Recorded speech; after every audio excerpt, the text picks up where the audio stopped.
Our girl is back. If you don't know, Nami is my absolute favorite deck in the game. I played her in OP04, I played her for far longer than I should have in OP05 because that meta was rough for Nami, and I am still playing her in OP07 in Japan, but with OP06 she has gotten a wonderful buff and she was even seen in the final tournament for all of Asia. She is very much back, so let's talk about it. Nami is a radically different deck than anything else in the game. Unlike with other leaders, your objective isn't to take all of your opponent's life. Instead, you want to deck yourself out, since Nami has a special ability that wins you the game if you run out of cards in your deck.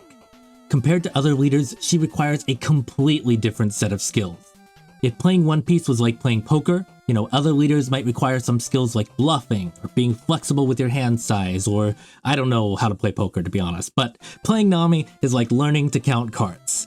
You need to remember what's on the bottom of your deck, you have to be able to account for various probabilities, and you need to predict your opponent's plays based on their personality and their playstyle, and for me, that is what makes this deck so fun.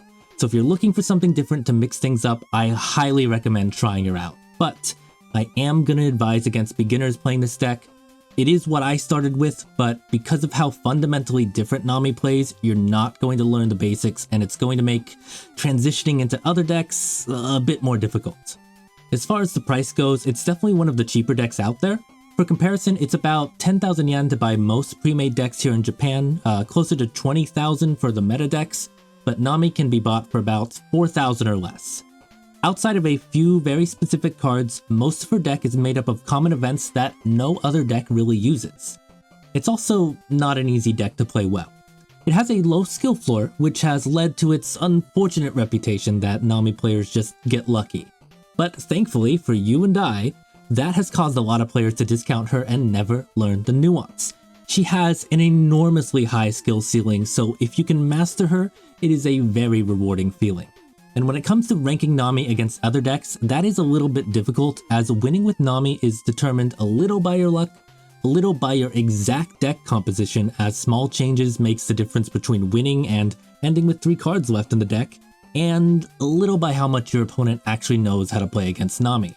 For instance, if someone plays Nami against me, it is generally a pretty easy matchup for most decks I could play, just because I played this deck for so long.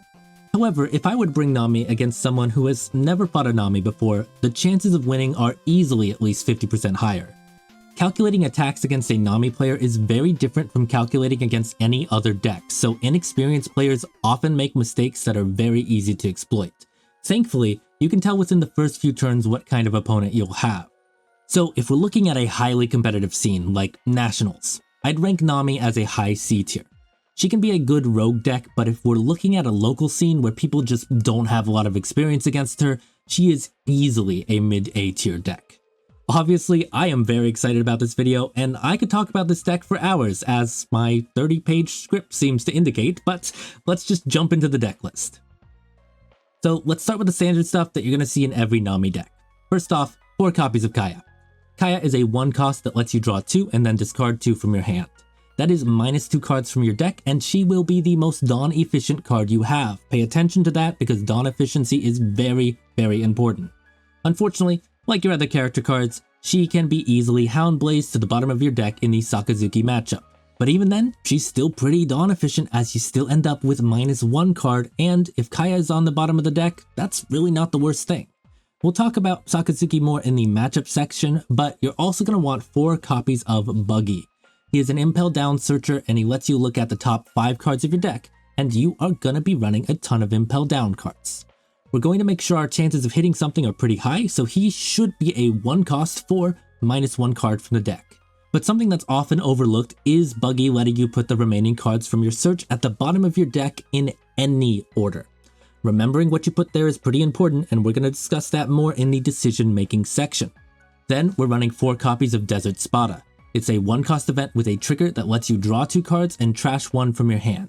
That's going to be its best use in the deck, but if you use it for its counter, it is plus 2000 power to a character or a leader, and it lets you peek at the top 3 cards of your deck, rearrange them, and then put them at the top or bottom in any order. This does have some pretty helpful advantages in combination with other cards, but just like with Buggy, remembering that order is very important. Closing out the game with Nami is the hardest part, so you need to set yourself up for success early. Then we've got 4 copies of Impel Down All-Stars, which is entirely useless in our hand, but has a very simple but effective trigger. Draw 2 cards. This is just here to boost our chances of getting draw triggers into our life, but it functions as good discard fodder for our next card. Gum Gum Gavel. This is our best 1-cost event, but it costs 1 card from your hand as well. However, it gives you plus 4,000 power to your leader and lets you trash 2 from the top of your deck. Again, that is pretty darn efficient, so we're going to be recycling that as much as we can. You're not usually going to use the trigger, as the -2 cards from your deck is much better, but you can use this in dire situations to bounce Kaya back to your hand or to temporarily remove a threat from the field. And of course, we're running 4 of these. That's along with 4 Usopp's Rubber Band of Doom. This is the budget Gum Gum Gavel. For 1 cost, you get plus 2,000 power to a character or leader, and then you can trash 1 card from the top of your deck. However, it has one benefit over Gum Gum Gavel, and that's its trigger. The trigger lets you draw 1 and trash 1 from the top of your deck, so that is another -2 cards from our deck. Since we're drawing out our whole deck, of course we need to run 4 copies of Sanji's Pilaf. On top of being another draw 2 trigger, it also just lets you draw 2 if you play it normally. However, this is actually not very dawn efficient for us, so you gotta be careful about when you use this, and it's not uncommon to actually trash that with Gum Gum Gavel. Again, we'll talk more about when you should peel off in the decision making section. And the last big one to put in this section would be 4 copies of Mr. 1 Das Bones. He is a 1-cost character that lets you add a 1-cost event back to your hand from the trash, and this is how we're going to recycle Gum Gum Gavel to use again. But all of this is to be expected from any Nami deck, so let's get into the things that are a bit different. We are running 4 copies of Deathwing. Now, some Nami players will say that this is too much, but I want to draw your attention to a very important part of this card. After its first effect goes off, giving you plus 6,000 attack in 1 card, which is a pretty big deal on its own, after that happens, you get to draw cards until you have 2 cards in your hand. If you play this right, this is a better Sanji's Pilaf. One of the differences between a good Nami player and a great Nami player is how consistently you can manage your hand to make sure you're getting the max benefit from this. That means if you're drawing multiple of these early on, you might want to consider either holding onto them or using one as discard fodder. It also has a trigger that lets you send a 7-cost or lower back to the owner's hand, and that's kind of the same deal as Gum Gum Gavel. Those 2 cards from your deck are far more important, but you should consider using this in some situations. Mainly if A, you don't see yourself having enough Dawn to play it and you need to get rid of one of your opponent's threats. B, you already have 1 or 2 Deathwings in your hand. Or C, you're close to the endgame and bouncing a Kaya will pretty much guarantee the win. After that, we've got my favorite card to combo with Deathwing, and that's Meadow Meadow Meadow, or Love Love Beam, or sometimes called Love Love Mellow in English. You're running 4 of these. This is a 2-cost event that lets you draw a card if you have 3 or less cards in your hand, and there's an important note here, it counts the cards after it's played. So if this card was the 4th card in your hand, you still get your draw. If you see any Nami deck not using 4 copies of this, you should immediately discount the deck. This is one of the best draw counters we have. You can get it consistently pretty much every single time. A Deathwink that draws you into a Love Love Beam means that you're getting an easy 3 cards off the top of your deck and replenishing your hand, which, by the way, managing hand resources is an extremely important part of this deck, as you can see by Deathwink and Love Love Beam's condition. When we talk about trying to set things up with Buggy, putting Love Love Beam and Deathwinks next to each other to enable this combo can win you entire games. I have had too many games to count where I knew that these 2 were coming. I would play a Love Love Beam to draw the Deathwink, then I'd use the Deathwink to draw 2, and then I'd use the last Love Love Beam that I drew from those draw 2 to then win the game. Now we've also got White Snake, which is a brand new event in OP06 and the reason Nami got buffed. White Snake is a 2-cost event that gives a character or a leader plus 1000 power for the entire turn and lets you draw a card. For people who used to know how to play against Nami, one of the keys was hitting her with 9k attacks, but White Snake pushes that number up to 10k, and that means your opponent hits you with 1 less attack than they used to be able to in most situations. It also means that the decks that go wide and don't leave enough Dawn to give to their characters can be exploited to get yourself a free turn. We've got 4 of these since it also helps us draw as well. The trigger lets you look at the top 5 cards to your deck and place them on the top or bottom in any order. That is going to be less helpful, but still definitely has its uses sometimes. But now let's talk about techs. I run 4 Mr. 2 Bon Clay. He is an Impel Down 2k counter, and I actually got this idea from using Prince Bellet from the Extra Booster set. Both of these are searchable 2k counters, and since they're characters, you don't need Dawn to discard them from your hand, which makes it easier to manage your hand size and plan around your events. I see a lot of Nami players not include 2k counters, but doing that makes it a lot harder to consistently hit the hand size requirements for your events. And I also run one copy of Arabesque Brickfist in OPL 6. This lets you return a character with cost 4 or less back to the owner's hand, but it only works on your turn and it costs 2 Dawn. You can use this to send Kaya back to your hand, but the reason I don't run more is because Kaya can be easily KO'd in this meta. You really can't expect Kaya to stick around for a long time, and sending one of their 4-cost characters back to their hand is absolutely not worth 2 Dawn. However, I'm actually going to add a little post-06 note here and say that you should consider switching this for Belmare. In fact, I think you should strongly consider switching this for Belmare. I'll get into it more whenever I do an 07 version of this kind of guide, but I recently started including her in my 07 deck, and she is fan-fucking-tastic in the yellow, green, and black matchups. I didn't consider it in 06 because Sakazuki was everywhere, but one tech copy of Belmare is probably decent. The short version is that if you're up against a deck that can't bottom deck her, you put a ton of pressure on the board just by dropping her down. If your opponent KOs her, you get to drop 3 cards from your deck, which is pretty good for us at 4 Dawn for 3 cards. If they don't KO her, then they have to play defensively enough that you can actually get a hit in, which we'll talk more about in the Zeff rant because I got a lot to say about Zeff, but frankly, we do not give a shit about her actually hitting life. This deck just pretends to in order to keep pressure on your opponents and convince them to KO her. Plus, if they do let a hit through, you win. 7 cards from the deck for free just seals the game. It is almost impossible for you to lose at that point. If you do lose, you kinda threw, I'm sorry, but Brickfist, it was a card I was reluctant to put in. I don't like Brickfist, as drawing it during a late game turn will just ruin you. It clogs your hand, and that bothers me so much. I know that there are many Nami players that run this at 4, but I hate it. If I could go back to 06, 100% I would have switched this for Belmare. And lastly, I run one copy of Gum Gum Rain. This is a 0-cost Impel Down event that gives you plus 3000 power to a character or a leader. And as with all 0-cost events, you have to trash a card. This is mainly here for 2 reasons. 1, it is searchable. And 2, it helps us manage hand size and remove pesky things if we don't have a Gavel ready. You don't need more than 1 as you're going to be discarding plenty with Kaya and Gavel, but adding the extra copy just boosts our deck's consistency. Now, I already know I'm going to get this question, so let's just tackle it before moving on. Why is there no Zeff? Zeff is a noob trap, and here's why. He is a 5-cost character, which means you are minus 5 Dawn for even playing him. You get the bonus of adding Kaya back to your hand, but we can already do that with 2 Dawn with Arabesque Brickfist, and I already told you why that is a little bit much for 2 Dawn. But you do get to drop 2 cards from your deck, but again, we went minus 5 Dawn, and you could have done that with 3 Dawn for Pilaf. But if you take a life with him, you are pretty much guaranteed to win the game. Like I said with Belmare, if you get those 7 cards off for free, that's fantastic, but good luck with that. You don't attack with anything else in your deck. If you swing with Nami and she doesn't have a Dawn attached, you're just giving your opponent another card in their hand, so, we're not doing that. That means your opponent is likely going to have a hand full of counters. The only way that you get a hit in with Zeff is if you attach 10 Dawn, which leaves you completely defenseless next turn. Even then, it is not guaranteed that you can get a hit in with 16k attack. That sounds like a lot, but that is only 6 2k counters. When your opponent's been saving up the whole game, it's not unlikely that your opponent will have 6 or more in their hand. And that's not even to talk about if they have a blocker on their field, which a lot of decks run at least 1. So, most likely, if Zeff didn't get removed before he can attack, you're going to swing with him, he's going to get countered, then on your opponent's turn he's going to die. If you went all in, then you're probably going to lose 2 or 3 life, and on top of the 1 life you probably lost on your opponent's turn after you played him because you had to use 5 Dawn to just drop him down.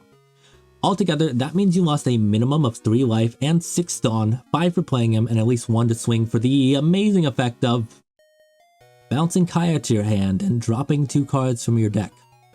I am a very, very firm advocate of not playing Zeff, and I've been a firm advocate of Zeff since probably OPL 5. It is just so bad, and I know that it's a hot take, but I stand by it. Zeff really needs to get that hit in to be anything more than just an expensive Brick Fist. Where Belmare, you can make people KO her. That is something that can happen. Where Zeff, not great. I really just don't like Zeff. So to briefly talk about Apis, she is fine if you want to use her. She's a 2k counter and you're only playing her if you need to discard from your hand, but I find with Gum Gum Rain and Mr. 2, you're accomplishing everything you normally would with the occasional Apis, and I like that both Rain and Mr. 2 are searchable, which brings our total Impel Down count to 18 out of 50, not counting Buggy since he can't search himself, which I guess in that case it would be 18 out of 46. Alright, so when are you going to Mulligan? What are we looking for in our opening hand? That is really simple. We want some combination of Buggy, Kaya, Usopp's Rubber Band, and Gum Gum Gavel. If you got at least one of those, you're doing okay. However, what is more important to consider is the number of draw 2 triggers you get in your opening hand. Remember that you get your opening hand before you put your life cards down, so here are the percentages. If you have 0 of your draw 2 triggers, including things like Usopp's Rubber Band, which draws 1 and trashes 1, you have around a 90% chance of getting at least one of your life cards to be a trigger. If you have one of them in your opening hand, that drops to an 88% chance. If you have 2, that's down to 86, and so on. Lastly, you generally don't want more than one Deathwink in hand at a time. However, if you have a Gavel to trash the extra one, having 2 can be fine. Other than that, you're looking to establish your first 3 turns in your opening hand. If you're going first, Kaya or Buggy is free. If you're going second, you want to look for at least 4k encounter for 2 Dawn. Basically, you want to be able to avoid the inevitable attach 3 Dawn and swing hit with leader. The next turn, you're going to want to have Gavel, Love Beam, or a 2k counter. Usopp's Band and Desert Spada can also be fine as well if you have both of them together. Alright, so let's talk about your decisions. First off, how should you be defending? Well, the answer is pretty simple. Whatever way is going to get more cards out of your deck. So, if you've got 1 Dawn, it is generally much better to use Gavel instead of Usopp's Rubber Band, but that much is obvious. However, as I mentioned before, you gotta be planning ahead and considering your hand size. So, your ideal defensive turn is gonna look like this. Say you've got Deathwink, Love Beam, Gum Gum Gavel, and White Snake in your hand. You want White Snake to be the first card you play since it's going to benefit you for the entire turn, unless your opponent swings for something that you can block with one of your other cards, but again, that's nuance. So basically, White Snake, it's going to help you a lot, so you want to play that earlier if possible. And you want Deathwink to be last, so you can draw 2 cards. So, you play the White Snake, you draw 1, let's say it's useless, Impel Down All-Stars. Next, you're going to level up Beam and draw 1. Now, you could have Gavelled here. You would have been plus 4,000 and it would have cost you 1 less Dawn, but then you would have been in a position where your next play is level up Beam and you're drawing a card that you don't know, which means you don't know if you can use it before Deathwink. However, if we level up Beam first, then we're left with Gavel, Wink, and 2 cards. If at least one of those is a character, you're in a good spot. You just Gavel the useless card, trash 2 from the deck, discard the card for counter, and that leaves you with only Deathwink, which you can use, and now you've drawn 2 cards. If the card you drew with Love Beam is also a bad card, let's just say it's another copy of All-Stars, you could still Gavel, but you're actually in a position where it may be more advantageous to take the next hit instead of drawing 1 with Wink.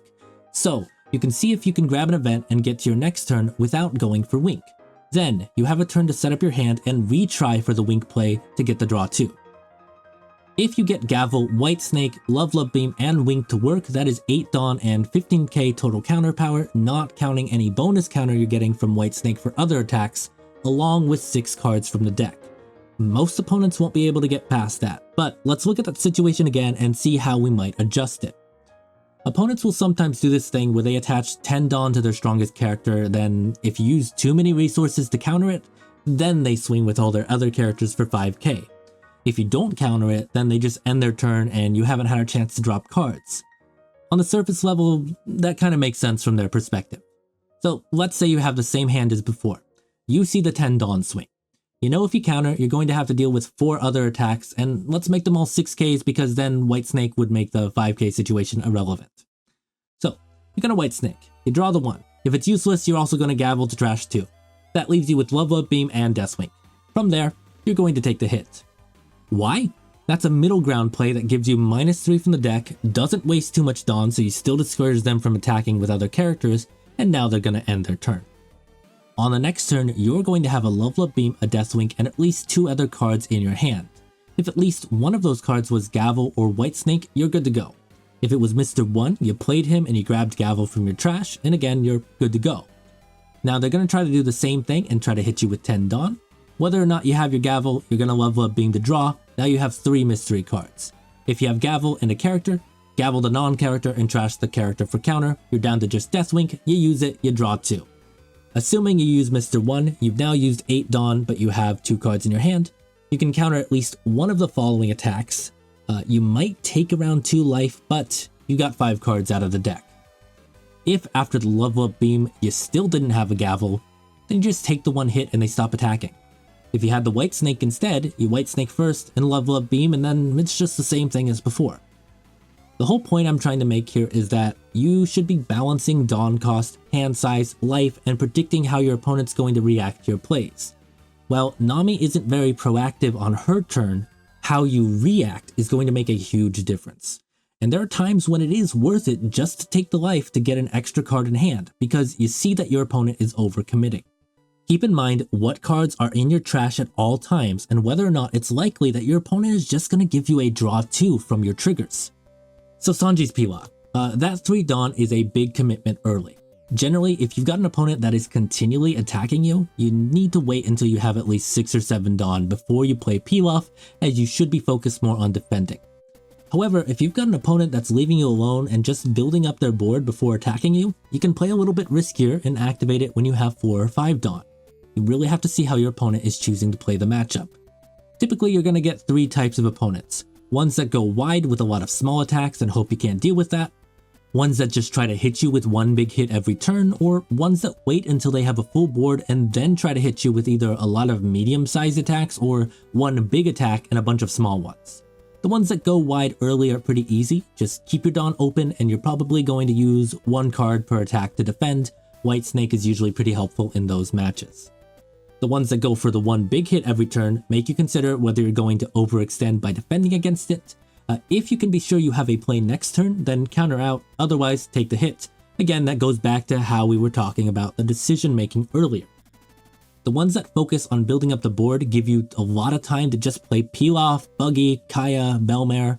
If you have the extra Dawn available, you can even attach 1 or 2 to Nami and swing. It's likely going to get countered, but if it doesn't, that's -1 card from the deck, but again, you are giving a card to your opponent in their hand, so you really have to play that smart and know which opponents that's actually okay to do against. Sometimes those opponents, they don't really think the extra card that you drop from your deck matters, and they're just happy to get the card from their life into their hand, so they tend to let you do it. So you really have to kind of gauge how likely it is that you're actually going to get it through, and then from there, that 1 card could be the difference between you winning or losing later. When it comes to Buggy and Spada to a lesser extent, you're looking to order things that combo with each other next to each other. We already talked about how Deathwing and Love Beam can combo with each other, but if you're putting them on the bottom, you should go Love Beam first. If Wink is at the end of the chain, you have a higher chance of drawing it after your opponent has already attacked, and then you can have a turn to make sure you can fulfill Wink's draw condition versus drawing it mid-turn and then not being able to get the most effect out of it. When it comes to putting a Buggy on the bottom, you want Buggy before any Impel Down cards. If you don't have any to choose from, Buggy goes last. This is going to maximize the probability that Buggy is actually going to hit, and guarantee it if you put him before any Impel Down cards. Kaya should probably be in front of a card you don't mind getting rid of with her effect. In the endgame, you might be playing a Kaya and not actually have cards you want to discard in your hand, so if we play the low priority cards after, we can just drop those when we grab them with Kaya. Pilafs should be spread out away from each other on the bottom. You generally don't want to play 2 in 1 turn, as then you only get 4 Dawn to defend yourself, and that's a little bit of an awkward amount. You usually want 5, 8, or 10. You also want Pilaf before any major defensive cards like Wink and Beam, so if you top deck Pilaf, you can use it and then be able to defend yourself on the following turn. But before we move on, I actually want to take a second to talk about when to actually play Buggy, because there is a little bit of nuance there. Generally, as the game goes on, the chances of Buggy whiffing get higher, so sometimes if you're in the mid-late game, you might not actually want to play him. If he whiffs, you gain nothing, you lost a card in your hand, and you lost a Dawn. Thankfully, you're going to have your deck list memorized, like a good Nami player, so we can do a quick check in the trash, then do simple division to calculate your chances of actually pulling Buggy's Impel Down cards. So for instance, if you're using my deck, we run exactly 18 impel down targets. It's in the middle of the game, you have a Deathwink, Gum Gum Gavel, and a Buggy in your hand. You need a card to discard for Gavel, but if you play Buggy and you get the card from your deck, that means one less card you need to mill. You check your trash, you see that you have 2 All-Stars, 3 Mr. 1s, and 1 Deathwink in the trash. That leaves 12 cards left in the deck, but if you have 2 life left, then we need to subtract those from the 12 for the worst case scenario. So that is 10 possible targets in the deck. If it's the middle of the game and you're probably down to like 20 or less cards, let's just say 20 to make it simple, that gives you a 50% chance that the top card is an impel down target, 53% that the second one is if the first one isn't, 55 if the third one is if the first 2 weren't, and so on. So I'd say that's probably worth the risk as you have a pretty good chance to pull something. But if you were in a situation where let's say you only had 5 impel down targets and 20 cards left in the deck, that's probably a much lower chance, so you don't really want to be doing that. Additionally, remember that in this situation, 2 All-Stars are still missing. So if we did whiff that Buggy search, that means that it's more likely that at least one of the All-Stars ended up in our life. That's because we've now seen 5 of the 20 cards left and there are only 15 slots in the deck where they could be and 2 slots in life. Because of that, even if we did whiff in that situation, again, where we had 2 All-Stars in trash and 2 that we didn't know where they were, we got valuable information for how to defend on your opponent's turn because it's a little bit more likely that we have it in our life. Alright, so let's talk about the specific matchup, and keep in mind that I'm only going to be mentioning ones where we have to consider different plays than normal. If something doesn't get mentioned here, you're just going to play the matchup like usual. Sakazuki is a problem for us because of one card in particular, Hound Blaze. We do not give a flying fish fuck if he KOs our characters, but sending them to the bottom of the deck is very much a no-go. That's why when you're up against a Sakazuki, you need to consider any card you play very carefully. A good Sakazuki player will make every character you play a -1 by putting them back in the deck. So here's what you're going to do. You are only going to play Kaya and maybe a Mr. 1 if you really need to get the Gavel back. Kaya taking 2 from the deck will offset the -1 you get when she gets sent back then. Plus, Sakazuki players are unwittingly setting us up perfectly for the final turn. If you top deck Kaya with only a few cards left in the deck, that is GG. So, Buggy is just a 1k counter in this matchup. I do not care if the probability is high that he's going to hit a card. When he goes back in the deck, that is nullified, so all you got was -1 Dawn. The only acceptable time to play him in this matchup is if he is the last card in your hand and you know you can get a Deathwink.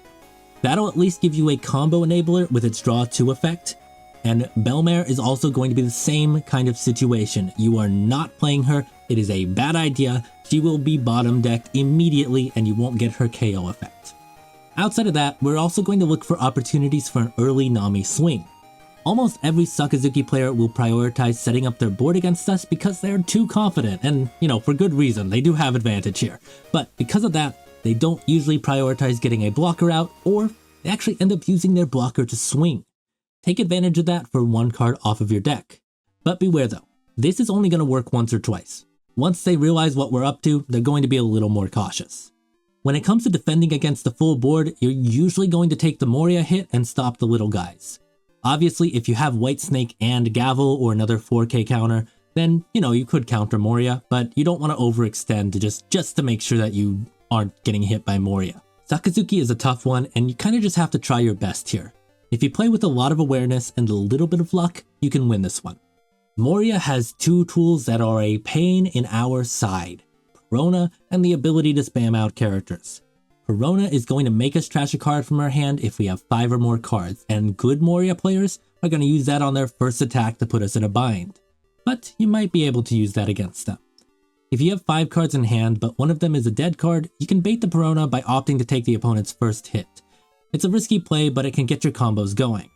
That being said, the safer play is just to keep your hand size at 4 or lower. When it comes to Moria's removal, it's all KOing, which, as I said with Sakazuki, does not matter. You can play characters normally and lure opponents into a false sense of confidence when they KO your Kaya. Oh no, I really needed that. Now the character spam is definitely more of an issue. Moria players will usually go wide with 5k attacks, so we want to stick to managing our hand size and trying to use only 1 card per attack. White Snake is helpful here and gains more value as they play more characters, so try not to waste it too early. Belmare is also great here because they are going to KO her. On the other hand, a Katakuri player is more likely to play patiently. They like to get multiple 10C Big Moms out before they try to go for game. This can be an issue as consistent 7k pokes from the Katakuri may have taken a lot of your resources. Honestly, this is a really hard matchup. You need to adjust your plays around what they're doing, so watch out for signals that are going to tell you what's in your life. If they put it on the bottom, it's probably a draw 2 trigger. If they leave it, it's probably something with minuscule impact like a 2k counter, or maybe Usopp's rubber band if they're not 100% sure that that is a good thing for you to trigger. Before you end your turn, count how many attacks they have on the board. The only rush card Katakuri runs in 06 is Enel sometimes, but it's rare. More often, they're going to be looking to hit you with Reject or Big Mom to take that last life and catch you off guard. If you can plan out how many attacks you can safely take a turn, then you might be able to pull this out. Also, if you know that your bottom of your life is going to be a draw 2 trigger based on how they acted, then it might also be a good idea just to take that before they play the 10C Big Mom, because they're going to try to lure you into using a lot of resources to block the non-Dawn hits. Now, Enel is actually way easier. Enel players are used to being laid back and taking hits early, so when they go up against Nami and you're not attacking them, they usually don't know what to do. This leads to one of 3 playlines. They spend the first few turns just attaching Dawn to their leader and swinging until they can drop cards like Enel or Yamato. Generally, this means they aren't playing characters for a while, so it's easy for us to assess whether we should take the life or not. A big leader swing should be blocked by a gavel plus a level up beam. If you have to overextend to counter it, then just take the hit. Playline 2 is that they focus on spamming the board with Holly, Ohm, Satori, etc. and just try to hit you with a bunch of 5k hits. That's also pretty easy to deal with, just 1 card per attack, and, White Snake as well. Playline 3 is a combination of both, and that's what happens when they're just trying to figure out what works. However, when you see this playline happening, there's a high chance that they don't even swing at all on at least 1 turn. If they don't know what to do and you keep countering their attack plus trashing cards from the deck, you can scare them. They think that just passing isn't going to be helping you because you're not playing events, but it just gives us an extra card. So look at their behavior. If they're giving you free turns, you need to gauge whether they're baiting you to overextend and then swing when you use too much Dawn, or if they're really just unsure about what to do. In either case, usually you're safe to use 1 Pilaf, but no more than that. I don't like to spend more than 3 Dawn before they attack because 7 Dawn equals a Deathwink and 2 Love Beams, or Deathwink, Love Beam, and 2 Gavels. 6 Dawn is a little bit more awkward. Whoever wins this match is entirely dependent on the players, not exactly on the decks, but that being said, Belmare is huge. She allows you to have an option to be a little bit more aggressive if your Enel player is just being very passive and waiting it out. Her plus 1 other card that I'm running in 07, where Enel is just an even better deck, have basically made the Enel matchup an easy win every time. And we'll get into that when we get into 07. Perona is another leader that can often get a little bit confused when facing us. She's used to KOing 4 to 6 cost characters and building up small bodies until she finally drops 10C Doflamingo. However, like I said with Moria and Sakazuki, we don't care if she KOs our characters. The main reason I bring this matchup up here is because Perona has character searchers. She runs Bonnie or Baby 5 or sometimes both, and if she plays a blocker Borsellino, you really can't do anything to them. You should not be attaching Dawn just to try to take out the Bonnie or Baby 5, because if the blocker Borsellino is there, you just gotta let it go. If Perona leaves the searcher open, by all means KO them, but if the blocker is there, accept that they're gonna gain value and don't worry about trying to swing at them, getting countered, and then being out a few Dawn.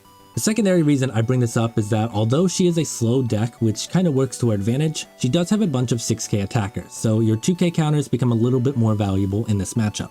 Yamato has 2 major variants, and whether you have advantage or disadvantage entirely depends on which one it is. If he's running Fortress Yamato, that is fantastic for us.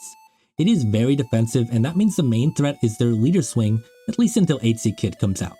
They do tend to just attach all their Dawn to Yamato and swing until they get Kid out, and then once they get Kid out, they just attach all their Dawn to Kid and try to poke you with Yamato. So just like with Enel, you need to determine whether it's worth taking the hit. However, if he's running a more aggressive variant like the Wano engine, that's actually a problem. In that case, Yamato will be able to pressure us from multiple sides. You need to treat this like you're facing a character spam deck, but you have to be extremely careful about Hody Jones. An experienced Yamato player will drop Hody, rest 2 of our Dawn, and then try to get us with the surprise 10k swing. That 2 extra Dawn coming from their leader skill. Thankfully, people who have not mastered that deck will often forget that Hody can rest Dawn since he's so often used to just rest characters. However, you do still need to watch out for that 10k swing though.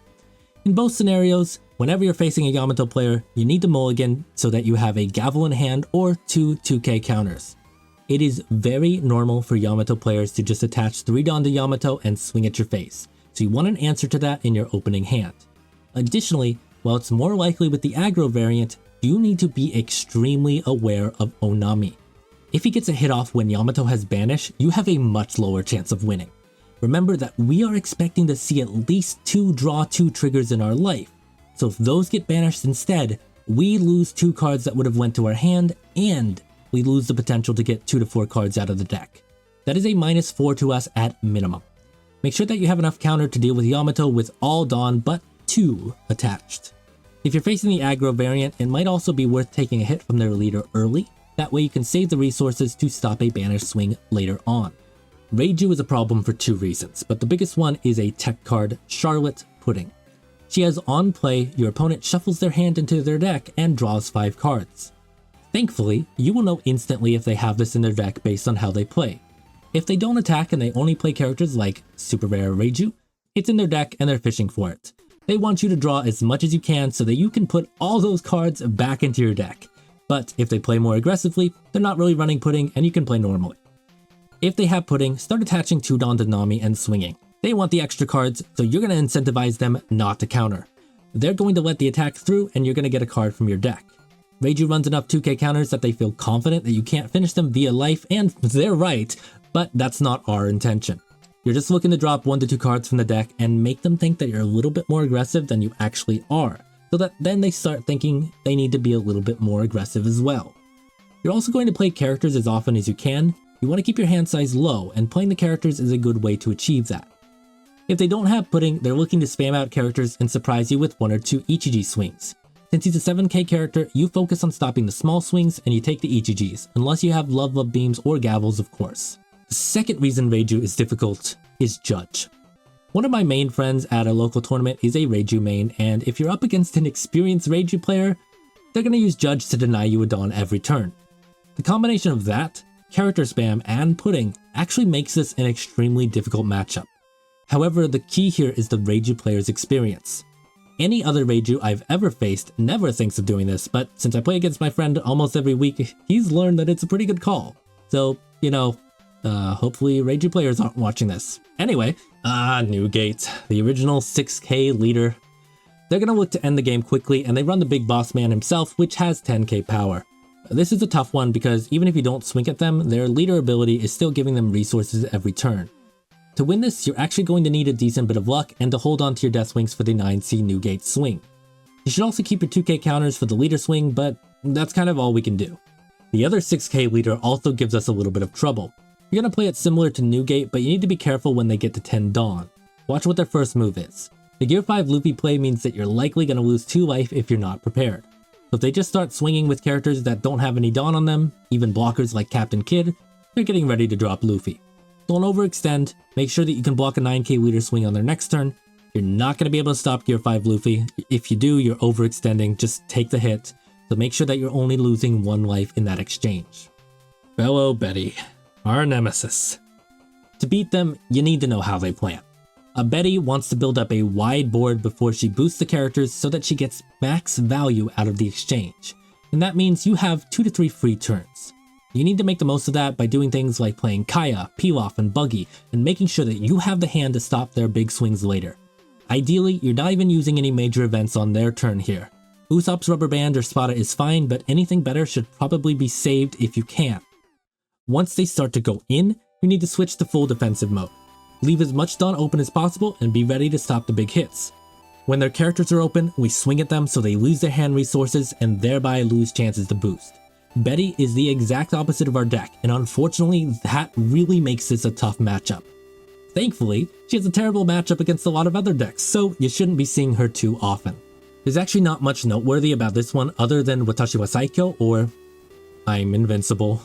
They'll hate that name, but you need to really prioritize defending your life because they're looking to get you into range of 3 9k Uda swings. If you take too much damage early, it's going to be way easier for them to pressure you later on. Okay, so this one can be a little rough depending on your first few turns. The best thing you can do is play completely defensive. They want to hit 0 life so they can start their combos and power up their leader, and while they do carry ways to reduce their own life, making them do it themselves will stall for a handful of turns, which can really make the difference. And since we're still in OPO6 and not into EB-01 yet, they do not have Flampe, which means they have -4 cards that can reduce their own life. After that, you need to watch out for Rush Ace, and you're probably going to end up having to take the leader swing since they're going to boost themselves pretty darn high. You want to defend against the other attacks and then just hope that you drew enough early to get through your deck before they finish you off with their leader. Law is kind of tough as well because he can bottom deck any character we play and he likes to spam out a bunch of low cost attackers. Similar to Sakazuki, you really need to be mindful of what characters you play.